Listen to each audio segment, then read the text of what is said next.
If keeping your promise to bring them home turns you into the one who gets reprimanded, do you still keep it? The order lands like a gavel on steel.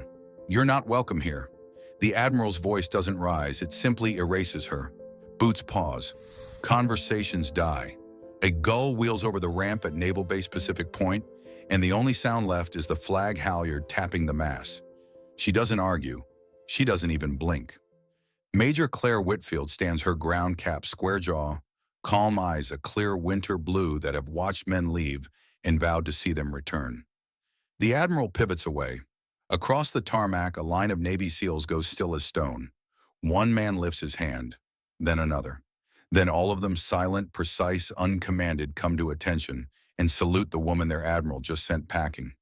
Her glove closes around a coin in her palm, edges worn smooth by years of heat and cold.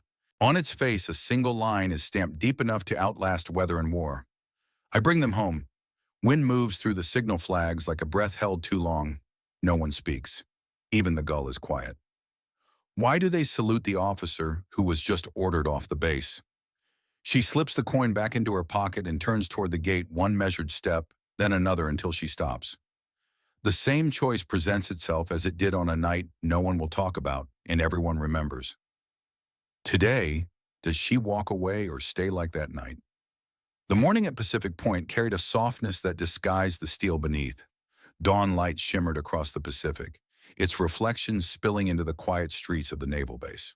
The flag halyard clinked against the mast in rhythm with the sea breeze, a sound old veterans would swear they could hear even in their sleep. Salt hung in the air, mingling with the faint smell of jet fuel, the scent of discipline and vigilance. Major Claire Whitfield walked the ramp with the quiet magnetism of someone who didn't need to announce herself. Uniform pressed, boots polished, posture measured, she moved with precision, born not of vanity but of training. Her call sign, Valkyrie, had not been chosen but given. No one ever earned that name lightly, and no one carried it without weight. Yet the eyes that followed her were not full of respect. The whispers rose like the hiss of a leaking valve. Hotshot Air Force. Doesn't belong here. In a Navy town, the lines of branch pride were sharp. The SEALs and sailors looked at her as if she had crossed into their sanctuary, carrying a badge of arrogance she never claimed. She did not answer their looks. Claire's silence was her shield. At a corner kiosk, Mr. Grady, a 70-year-old veteran whose back had bent, but whose eyes still caught everything, paused his morning routine.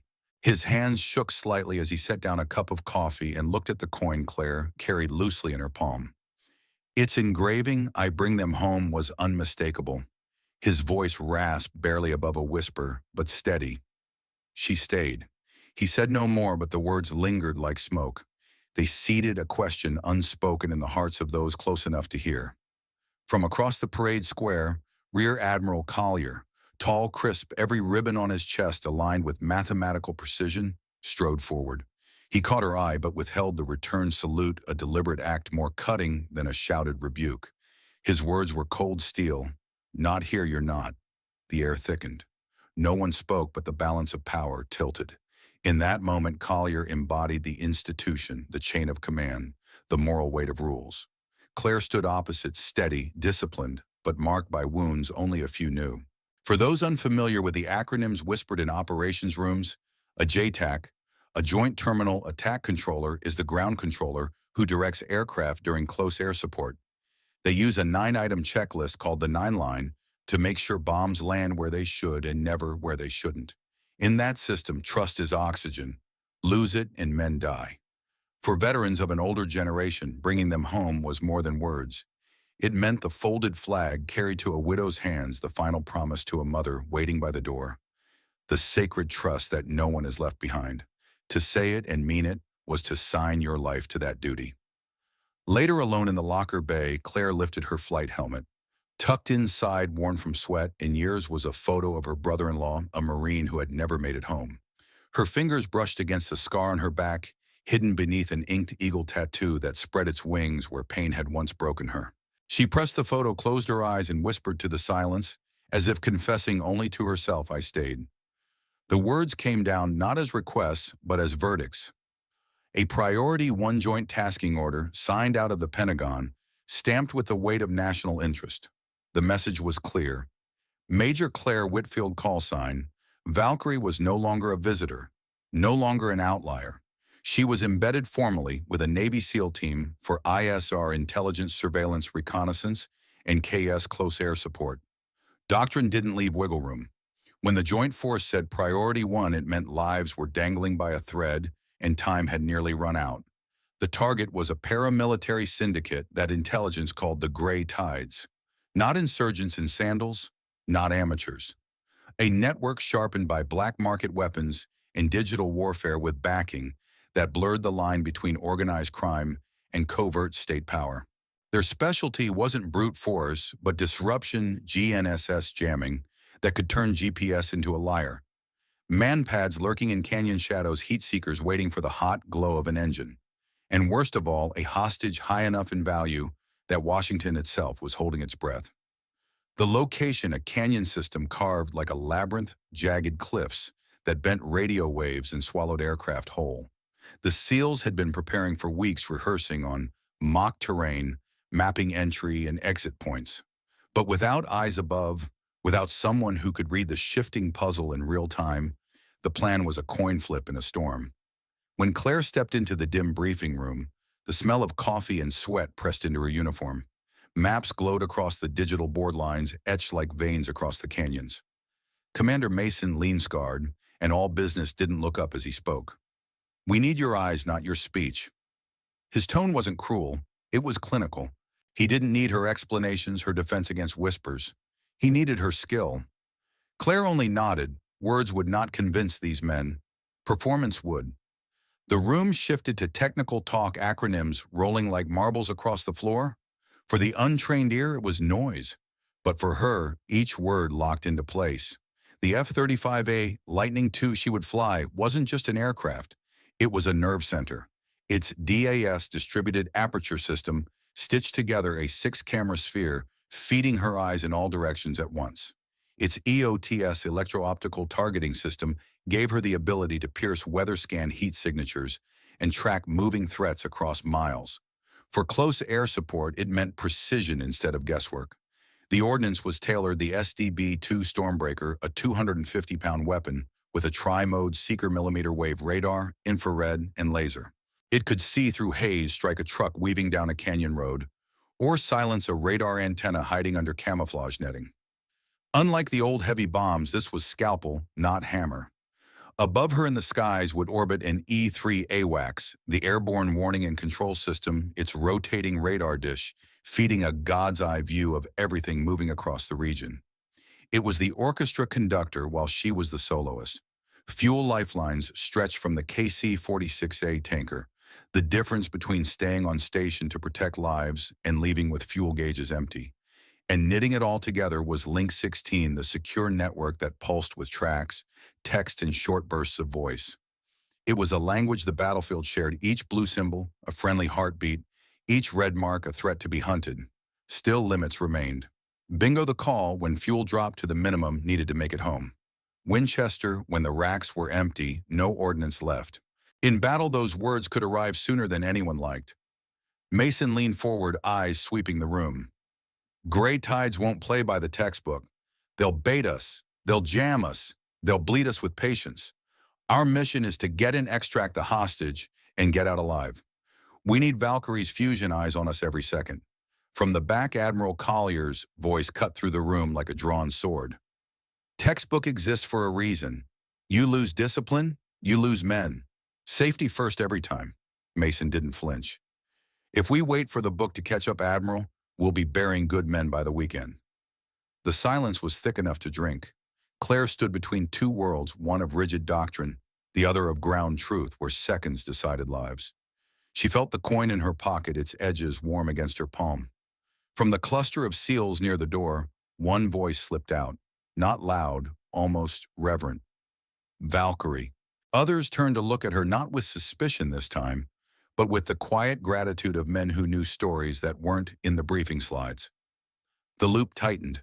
She had been called not in ceremony, but in necessity. This mission wasn't optional, and once again she would have to choose whether to stay or to walk away. The ink on the joint tasking order was barely dry when the resistance began to whisper again. Rear Admiral Collier stood at the head of the operations room, eyes fixed not on the digital maps but on Claire. His voice carried the kind of weight that didn't need to rise above conversational tone. Your call sign is Valkyrie. That name belongs to an F-22 ace, yet you stand here ordered to fly close air support in an F-35A. You expect me to believe this is the right tool for the mission? The room stiffened. Everyone understood the subtext. Collier wasn't just questioning the aircraft, he was questioning her right to be there. Claire did not blink.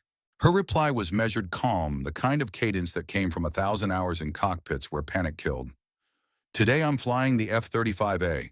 Its sensors see through the canyon fog. Its weapons strike without collateral. It isn't about what I once flew, Admiral. It's about what the men on the ground need tonight. Her voice was neither defensive nor defiant. It was steady. But steady did not mean untouched. Behind her eyes, noise crackled. A fragment of memory, the Black Canyon radio static, slicing through night air. A call sign broken by interference. A voice she had strained to hear, but could not. Stay with us. Stay. Then silence. The canyon had swallowed the sound, and with it someone she could never bring back. The wound pressed against her ribs like a blade hidden under the uniform. She forced her shoulders straight, refused to let the ghost leak into the room. Across the base in the Admiral's outer office, Lieutenant Daniel Reeve Collier's young aide shuffled through folders marked restricted. His fingers paused on one stamped in red reprimand. Whitfield's sea curiosity outweighed protocol. He slid the paper halfway out. There it was, an official censure for breach of procedure during a previous mission. Words like reckless deviation and command insubordination glared at him in neat black type. He didn't see the whole story, only enough to plant suspicion. Why embed a woman whose record carried a scar? Reeve closed the folder too quickly, his breath sharp. His loyalty to Collier was reflexive. Now his eyes carried doubt he didn't yet know where to place. That same morning, Claire passed by the kiosk again. Mr. Grady, with his bent back and quiet dignity, waited for her. In his hand, a folded page trembled not from the wind, but from the weight of memory.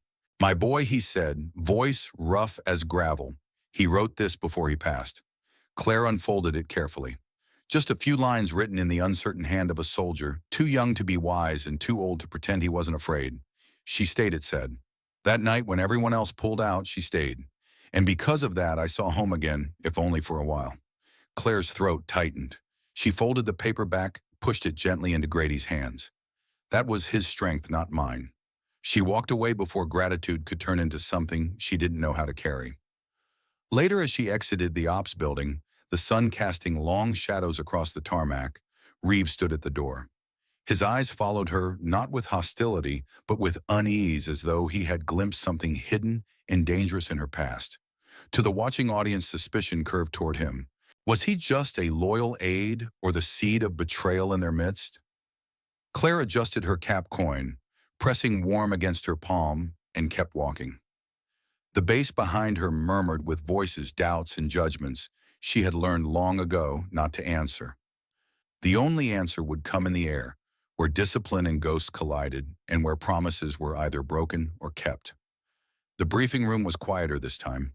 No grandstanding, no crossfire of authority. Just men bent over maps, their sleeves rolled, their faces creased with the fatigue of rehearsing impossible problems. Commander Mason waited until the others filtered out, then slid a topographic map across the table. The ridges and valleys were drawn in shades of ochre and gray, the canyon a maze that could swallow whole platoons without leaving a trace. His finger traced a path, pausing where the lines narrowed. Terrain masking, he said. We'll use the hills as cover. The gray tides are watching the obvious routes. We move under their radar, literally. If they can't see us, they can't hit us. He tapped another point further south. Alternate LZ here. If the primary's hot, this gives us a way out. Not pretty, but it keeps us breathing. Finally, he circled an open patch in the canyon's shadow. And this contingency. If your tanker's late, Valkyrie, we'll hold here. You cover from above until we can move. I don't like gambling fuel, but I like burying men less. Claire listened, her arms folded, not interrupting. Mason's words weren't showmanship. They were an invitation. He was offering her a place at the table where survival was the only agenda. When he finished, she set her hand flat on the map palm, pressing against the ridges like she could feel the terrain through the paper. Rules with a soul, she said quietly. We respect the ROE, but we don't worship them. Mission is to bring them home. If that means bending the lines, then the lines will bend. Mason studied her for a moment, the corner of his mouth twitching like he wanted to smile, but refused to show softness. That'll do, he said simply. The silence afterward was not heavy, but binding, the kind that forges trust. For the men who would later hear of it, the tools were less important than the intent. But Claire knew the difference tools could make. She explained, not like a professor, but like a pilot who had seen too many mistakes. The SDB-2 isn't a hammer. It's a scalpel. Tri-mode seeker radar infrared laser. It locks on even if the weather's choking the canyon. And at 250 pounds, it's light enough to kill the threat without killing the village next door. Mason nodded. Clean KS. Exactly, Claire said. Support close without the headlines after. Later, as she walked the quiet hallway toward the memorial room, the scent of wax and wood polish in the air, she stopped before the glass case where folded flags lay in silent rows. Names etched on brass plates glimmered faintly in the low light. She set the coin on the shelf beside one of the flags. The metal caught the light, engraving clear, I bring them home. For a moment, her reflection stared back at her through the glass uniform scars hidden beneath fabric eyes, both weary and resolute. The weight of promise pressed in, and yet it steadied her. Behind her, unseen, Mason paused at the door. He didn't speak, but when he saw the coin, he knew this was no slogan. It was creed. Engines thundered low over the Pacific Point runway, and the dawn's softness gave way to raw steel. Claire's F-35A rolled forward canopy down the hum of systems, sinking into a single heartbeat in her helmet. She eased the throttle, and the jet surged free of the ground, climbing into the pale light where war waited. Above her, a broad sweep of radar reached across the horizon. The LXE-3, circling miles away, began its cadence, calm voices, clipped phrases feeding her GMTI tracks, moving blips on a shifting landscape of dust and rock. Every track meant a truck, a patrol, or a decoy. From the canyon floor, a JTAC with the call sign, Chapel, checked in, his voice steady, despite the static. Valkyrie, this is Chapel. I've got you. Compressed 9-line standby. The words were routine, almost casual, but their meaning wasn't. The 9-line, a brief of coordinates, target, friendlies, marks, and weapons, was the only language that let steel fall close without killing your own. A compressed cadence meant there was no time for ceremony. The canyon itself demanded speed. Claire adjusted the helmet display, data flowing in a ribbon of symbols. Her jet's DS stitched the world into a seamless panorama, every infrared signature glowing against the terrain. EOTS refined the picture, spotting heat blooms near ridgelines. To her, the canyon wasn't rock and dust. It was a chessboard of threats and opportunities. Copy, Chapel. She answered, her tone as calm as her pulse. I'm your eyes. The flight path narrowed as the terrain rose. Claire dropped lower, tucking into the folds of stone where radar beams couldn't easily reach, terrain masking, flying the Earth's curves as her shield. Her coin pressed against her leg pocket, steady as ballast. Then something caught her attention. The enemy patrols were not scattered where intelligence had predicted. They weren't waiting at choke points or obvious ambush zones. Instead, they were positioned along an unlikely route, one the SEALs weren't supposed to take, a back trail, known only to those who had seen the plan. Her breath tightened. That kind of alignment didn't happen by accident. Someone had whispered and the gray tides had listened. She pushed the thought aside before it could unravel her focus. The leak was real, but the mission came first. She marked the patrols on her display, sending the symbols flashing over Link 16 to Mason's wrist console on the ground. Eyes confirm movement east ridge, adjusting ingress. On the ground, Mason's voice came back, clipped and precise. Roger. Shifting team. The canyon walls closed around her jet, the altimeter ticking down as she slid deeper. Every second stretched. Radio chatter grew busier. AWACS relaying fuel states, Chapel, trimming his calls to 3 words. Mason cutting orders that echoed the rhythm of years in combat. Through it all, Claire kept her tone measured, a calm anchor amid the static. She noted her fuel state, ran the math twice, then checked it again. The numbers were cold, uncompromising. Her gauge blinked a reminder Bingo 1 would come sooner than planned. Fuel margins had shrunk. She had less time to cover, less room to linger. She didn't speak it aloud. She simply wrote it in her head, a line of silent ink on the ledger of promises she had already made. Above the canyon, the jet banked the sunlight, glinting briefly across its skin before it disappeared again into shadow. Claire crossed the threshold. From this moment on, the world behind her belonged to rules and suspicion. The world ahead belonged to survival, loyalty, and the vow stamped on the coin she carried. The canyon's silence broke not with explosions, but with the slow grind of tires over gravel. Claire's display showed a patrol truck creeping toward the seal route, too close for comfort. She could have eliminated it with one loud strike, but the blast would ripple across the valley and draw eyes from miles away. Valkyrie patrol closing, Mason's voice clipped. She steadied her breath, her finger hovering over the release. Instead of a kill shot, she selected a single stormbreaker in precision mode programmed for a disable. The bomb detached, whispering through the air. A clean bloom of smoke and sparks, axle, shattered engine coughing out. No fireball, no roar. The vehicle stopped cold, silent in the dust. Truck neutralized, intact, noise discipline, she reported calmly. Copy, Mason said, and Claire could hear the quiet gratitude under the steel. His men moved untouched, unseen. Minutes later, her displays wavered. Numbers jittered, longitude shifting, altitude erratic. GNSS jamming. The gray tides had lit the valley with electronic fog, scrambling satellites into nonsense. Chapel, check coordinates, Claire ordered. The JTAC's voice broke through, strained. Offset 30 meters, targets fuzzed. Claire switched her system to INS, inertial navigation, relying on internal gyros and terrain.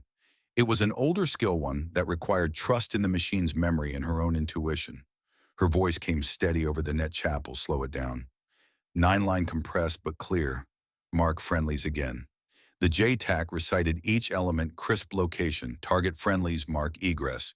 Claire repeated, speaking slowly and clearly, her cadence tuned for ears under fire. Confirmed. Stand by. Ordnance on deck. Her strike landed true. No friendlies harmed. The canyon echoed with silence once more. Then came the fuel call. Her gauge blinked, a reminder she dreaded. Bingo -6. The KC-46 tanker was late, its track slipping 6 minutes downrange. 6 minutes could be a lifetime or a coffin. Valkyrie State AWACS asked. Bingo approaching. I've got margin for one loop cover, then I'm off. Her mind ran the numbers fast. Bingo meant minimum fuel to return safely. To push past it meant rolling the dice with gravity itself. Yet pulling away now meant leaving the seals uncovered in a kill zone. Claire back-timed the math, shaved margins, trimmed every ounce of drag from the jet. One loop. That's all. One pass, more than safe doctrine allowed. She banked hard, skimming the ridgeline sensors, sweeping. Enemy heat blooms flickered, rifle teams moving toward Mason's flank. She didn't wait. Stormbreaker away, surgical precise. Dust rose where men had been moments before. Path is clear, she said. She didn't add for now. The cockpit fell silent for a beat, only the hiss of oxygen in her mask.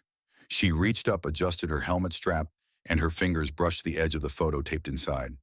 A Marine's face, her brother-in-law's, half glimpsed beneath the visor's reflection. A frozen smile before deployment, before the canyon that had left her scarred inside and out. Claire touched the scar just beneath her eagle tattoo, whispering to the ghost no one else could hear. Not leaving.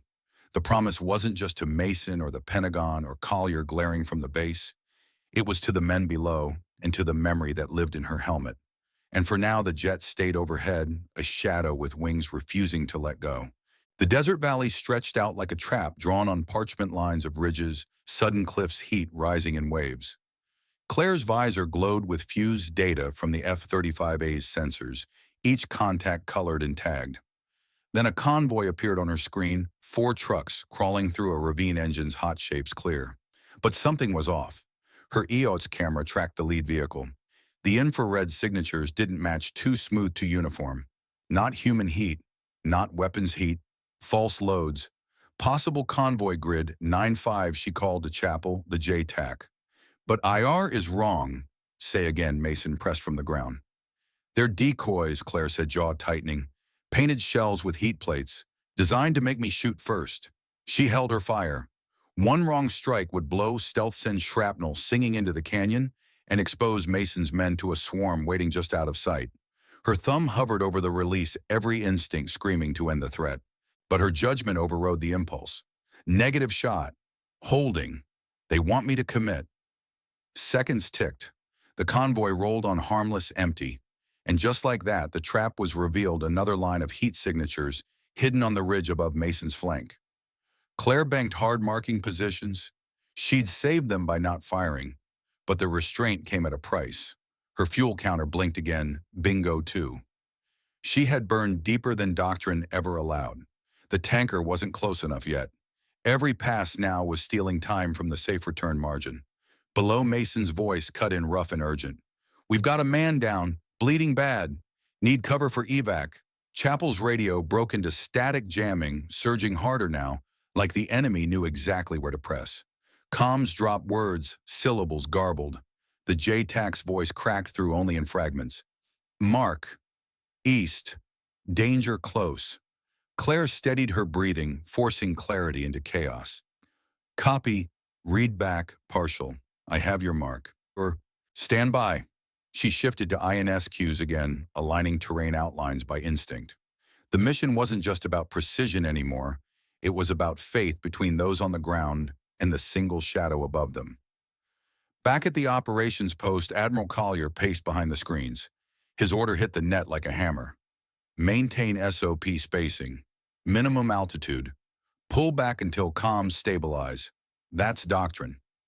Mason's reply was ice and fire. "With respect, sir, if we wait, we lose men." The silence that followed pressed on every headset. Doctrine or survival. Paper or blood. Claire heard both voices, but her eyes were fixed on the ground below, a SEAL dragging his comrade through dust, crimson blooming across a bandage. Her hands clenched the throttle and stick the eagle tattoo on her back burning under her suit. The photo in her helmet's corner caught her eye again, her brother-in-law, forever young forever, waiting in that canyon where she couldn't save him. Her voice dropped to a whisper, not for the Admiral, not for Mason, not even for the net. For herself. "I stayed then. I stay now." She dipped lower, closer than any regulation allowed. Her sensors lit with hostile pings, but she didn't flinch. The cost was mounting fuel, scarce comms fraying one man bleeding out, but her vow was louder than orders. And in that moment, the audience knows Claire may be about to defy a direct abort. The cliff edge had been reached. One step more would mean the plunge. The canyon erupted in chaos. The JTAC's voice, steady all morning, broke into a scream, then silence. Chapel was down. The lifeline between air and ground had snapped. Almost on cue, a white plume streaked upward from the ridgeline. Manpads launch. A shoulder-fired missile, its exhaust tearing a scar through the sky. "Helo taking fire, wave off," Mason barked. The extraction bird banked hard rotor wash, scattering sand, climbing desperately to escape the missile's seeker. From the command post, Admiral Collier's order thundered across the net, "Abort all units, abort." "Pull back, this mission is compromised." Claire's hands gripped the stick until her gloves creaked. The fuel warning blinked again, razor-thin margin already past doctrine. Every argument said leave. Every regulation screamed retreat. And yet below she saw them, a SEAL dragging Chapel's limp body, others crouched behind broken rock rifles, braced against impossible odds. One flare of anti-air fire would finish them before another helo could ever try. She whispered it once more, voice tight, almost breaking. "I stayed then. I stay now." She shoved the nose down F-35A, skimming just above the canyon wall.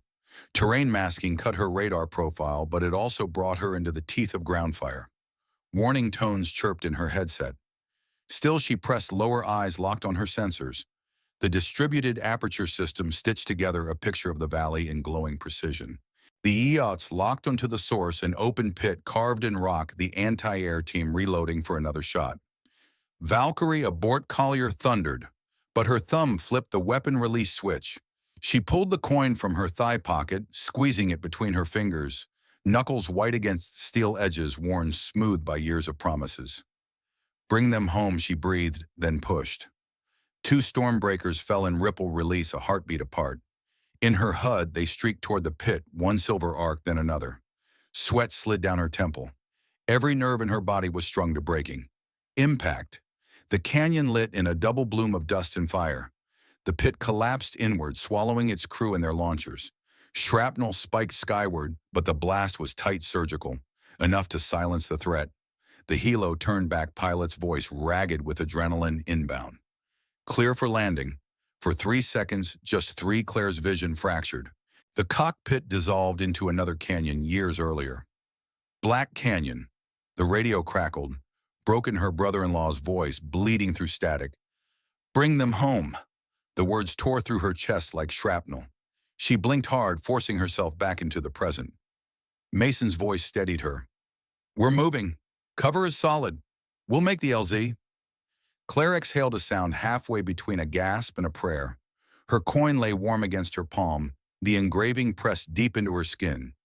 Below, the SEALs surged toward the zone, hauling their wounded rifles blazing to cover the final sprint. The helo dropped back into the dust rotor wash, kicking up a storm. One by one, the operators climbed aboard. Above them, Valkyrie circled, eyes scanning, heart pounding. Fuel digits flashed red on her panel, razor thin, almost gone. Extraction is on, Mason called. But you're running dry, aren't you? She didn't answer. Not yet. Because the question hanging over the canyon was heavier than fuel, heavier than orders. Could she get them out and still make it to the tanker in time? The helo lifted in a storm of dust rotors, clawing the air. Claire held her circle until the last shadow vanished into its belly. Then she saw it, the alternate landing zone, a flat scar of rock, 2 ridges over where the bird dropped to take on the rest of Mason's team. Alternate LZ, secure, Mason reported, voice steadier now. We moved because you stayed. The words cracked something inside her chest. Not triumph, never that, but the fierce relief of a promise kept. Her fuel digits still bled red when the AWACS voice cut through tanker inbound 2 minutes.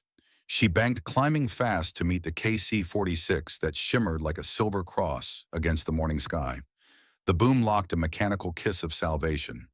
4 minutes, that was all she had. Long enough to breathe, long enough to refill the veins of her jet. Fuel complete, she confirmed, voice calm again. She checked her weapons bay, one last stormbreaker pair. Enough for one more strike if the valley threw its claws again.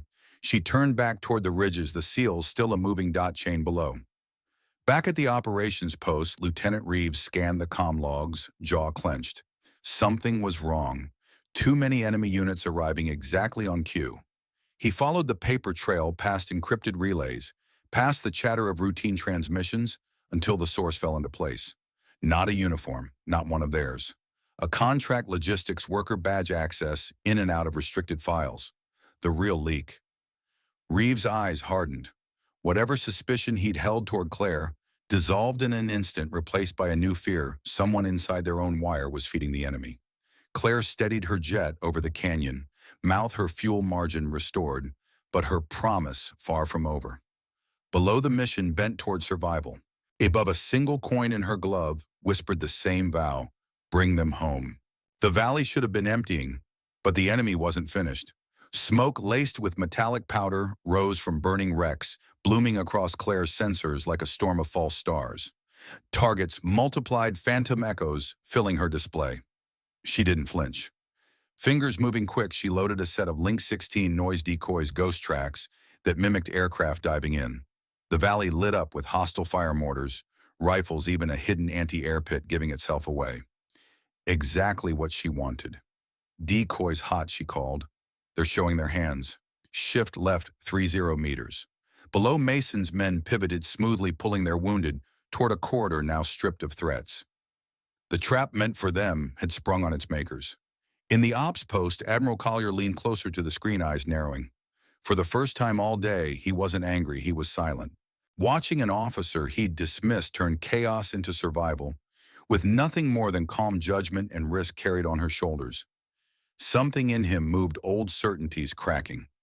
As the SEALs vanished safely into dust and rotor wash, Collier's gaze followed Claire's jet, carving a line through smoke, and the question rose unspoken. Had he misjudged her all along? The valley quieted, but no one believed it was over. SEALs crouched in the dust near the alternate LZ rotors, thumping above them, eyes lifted to the jet, carving a wide circle overhead. In the operations post, Collier's jaw was locked tight, the old lines of command etched in granite. Then his voice cut the net short, firm, stripped of ego. Valkyrie cleared hot, at your discretion, for a heartbeat silence. Every controller, every operator, even Mason paused. It wasn't just clearance. It was something deeper. The admiral who had denied her authority was now granting it completely. Claire steadied her breathing eyes, scanning for threats, heart pounding, with more than adrenaline. That voice had once signed her career nearly into ruin. Years ago, it was Collier's name scrawled on the reprimand that nearly ended her path, the one that punished her for staying too long over Black Canyon, for refusing to leave when fuel gauges begged retreat. She had thought of him as the man who clipped her wings. Now his tone cracked open. Rules exist to save people. He said quietly into the net, though everyone heard it, not to shelter our egos. The words hung heavier than any missile strike. For the first time, the weight shifted. Not her against the system, but the system learning from her. The helo rose from the canyon, battered but whole, every operator aboard. As it banked toward the coast, Claire guided her jet in escort. Below, the SEALs, still on the ridge, turned instinctively, helmets lifted, and raised their hands in salute. On the ground back at Pacific Point, the same gesture spread. Men who had doubted, who had whispered hotshot Air Force, now stood straight. A salute not to rank, but to what had been proven in fire. Claire rolled low over the runway, canopy glinting in the sun. On the tarmac, Mr. Grady lifted his hand to the brim of his faded cap. His gesture was slow, deliberate, the kind of respect only one generation gives to another when the bridge of sacrifice is clear. The bass band's rehearsal, faint on the breeze, carried a soft snare, and muted trumpet line the sound of memory, folded flags, and homecomings. Claire taxied past helmet, tilted down her face, unreadable to the cameras and officers watching. Inside, her eyes flickered with something between relief and grief. She touched the scar beneath her eagle tattoo, the coin pressing warm in her glove. In the hush of her cockpit, she whispered a question no one else could hear. Who brought you home, Admiral? It wasn't accusation. It was invitation. A reflection meant not for him alone, but for everyone who had ever hidden behind rules while others bled. A question that resonated especially with those who remembered folded flags, missed suns, and promises kept too late. The mission was over, but the story wasn't.